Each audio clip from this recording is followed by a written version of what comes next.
for the world to really deal with this problem. And the CEO of Nissan, who is very expert in this area, will talk about the staggering numbers of the increased number of vehicles that we'll see with the economic development of countries like China and India and Brazil. We simply are on an unsustainable path. That also includes the issue of emissions. And so when you carefully look at the alternatives that are available, electrification of short-haul transportation becomes truly the only viable solution. And that's true for a number of very, in retrospect, obvious reasons. One, and as many members of the Electric Coalition can speak to much better than I can, technology has reached the point where battery power, as we're all familiar with, our small phones and BlackBerries and RIM devices and iPhones and so forth, has come a long, long way. So technology is now at a point in terms of battery technology that was not the case before. And secondarily, electrical power has the feature of being, in the main, not something that you can store. So we have a tremendous amount of power that we produce from a number of different sources of supply, many of which are very environmentally friendly, like solar, like geothermal, hydroelectric, wind, and so forth, or very efficient natural gas and so forth, with a much more stable cost base. And people forget at their peril that the match that lit the tinderbox off, the subprime mortgage meltdown, was the run-up in fuel prices to $147 a barrel in the summer of 2008, where subprime borrowers were basically making the decision of whether to pay the mortgage or buy the gas for the car. And electrical power is a much more stable from a pricing standpoint. 2 days ago, the New York Times ran an article talking about the increase in the U.S. trade deficit, and it identified in big bold letters that oil again was the primary culprit of this increase in balance of payments, the balance of payments deficit. So if you look at all of the alternatives that are out there, the electrification of our short-haul transportation is a great opportunity. The vast majority of miles that we all drive are less than 40 miles per day. 95% of all transportation is petroleum powered.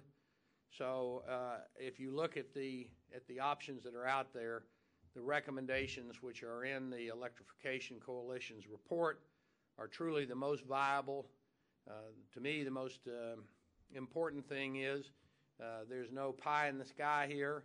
It's simply a matter of organization, a matter of will, and a matter of execution. So with that, let me turn the podium back over to Robbie to introduce the other speakers.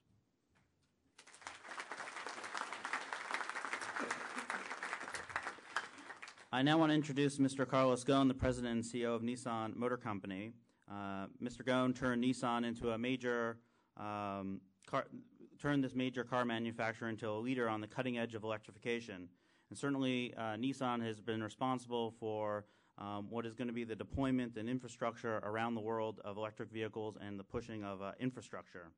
And this is a company that's right now building that future, in which our cars and our trucks are no longer dependent on petroleum. And so let me welcome Mr. Ghosn. Thank you, Robbie. Well, I'm glad to participate in this coalition and offer you a perspective from a global automaker. You know, the very first cars ever made were battery-powered cars. So electric cars are not something new to our industry.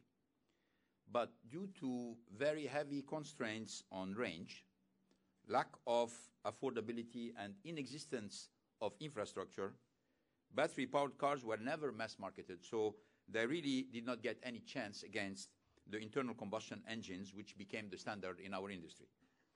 So lack of demand and lack of mass-marketed or mass-marketable product created a chicken and egg scenario. Why would government create infrastructure with no demand? Why would consumers demand a vehicle they could not use as acceptable alternative to their gasoline-fueled car? Why would manufacturers heavily invest, because we're talking about heavy investment, to produce electric vehicles when there was neither mass market demand nor public-sponsored infrastructure? That stalemate is now ending.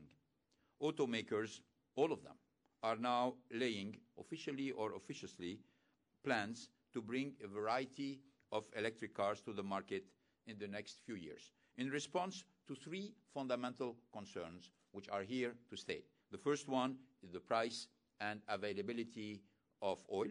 The second one is legislation on carbon emissions. And the third one is the public concern about the environment, which is pushing us to take clear positions toward this climate change. The time is right for electric cars. In fact, the time is critical when you consider world population growth forecast and the likelihood, this is a United Nations study, obviously we can believe it or not, of there being up to 2.5 billion vehicles in operation on Earth by the year 2050. We're coming now from 600 million. So you imagine 4 times, even though this number is wrong, even 2 times the present amount or 3 times the present amount, we know exactly that something has to change. So automakers are taking various approaches to curb vehicle emissions. Obviously, we have the improvements to gasoline engine, to diesel engines, hybrids, range extenders, etc. But there is only one breakthrough, and it is zero emission. And the first available zero emission car is the electric car. So zero emission cars have no, how do you recognize them? There is no engine, there is no tailpipe. This is the only way you can recognize zero emission car. There is no tailpipe, there is nothing to be eliminated from the engine. They are powered by high-powered batteries with motors and inverters. So the lithium-ion battery technology will be the starter. We've been working on it. We know what is the potential. There's going to be a lot of development coming, but that's going to be the first generation. And next generation of battery will further improve the performance and the autonomy, but that's going to be the main starter. Because we will mass market zero-emission cars globally, scale will help to drive down cost, so we can keep the affordability promise to consumers. Electric vehicles are being specifically designed to meet a range of customer needs. We're not talking about one car, even though you always have to start somewhere, but we're talking about a product line-up of cars, not only the family sedan, but the light commercial vehicle, the small city cars, the luxury product, even the performance cars. So this is not a technology which can be boxed into one particular product or one particular needs. And as you know, these are not Star Wars kind of technology. The first electric car, fully electric, will be sold, mass marketed in the United States next year, and in Japan also next year. And we'll be ramping up production up to 2012, where we should have a capacity of 500,000 batteries and cars coming between Renault and Nissan on the main continents which have been selected, that mean United States, Western Europe, and Japan to start with. So the widespread acceptance of zero-emission cars will require more than the efforts of automakers or more than the efforts that we can provide. Technology obviously is critical, but it's not sufficient. Public-private collaboration will be key to mainstream acceptance. So we, in the Renault-Nissan Alliance, have been on the offensive in establishing partnerships around the world with governments, municipalities, utility providers, and other organizations to lay a foundation for both the charging infrastructure and for the incentives and policies that will encourage the use of electric cars by the consumer. The actions we are encouraging will benefit consumers and all makers of electric cars. The EV ecosystems will help to build economies of scale and reduce consumer anxiety about purchasing and driving electric cars, and ultimately will help to reduce dependence on oil and produce a substantial positive environmental impact. Automakers have the technology, but the real work to achieve sustainable mobility is just beginning.